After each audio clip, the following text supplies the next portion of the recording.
Yeah. Sasa jamani, leo tutakuwa na tukio moja kutoka kwa jamaa wangu hapa ambaye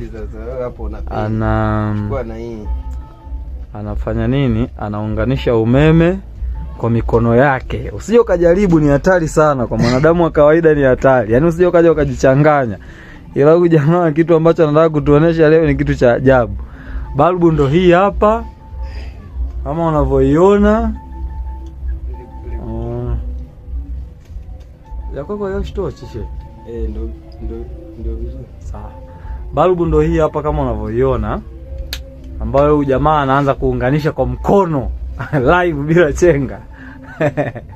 Na kuna umeme upo. Usije ukajaribu, ni hatari. Blaza. Soma mara moja au mara mbili. Huyu jamaa ndo mchezo wake. Wanamuita G-Sound. Huyu jamaa sijui ni the flash, kama mwili una umeme hivi ndani. Usije ukajaribu kufanya matukio ambayo anafanya huyu jamaa, unakufa. Unakufa.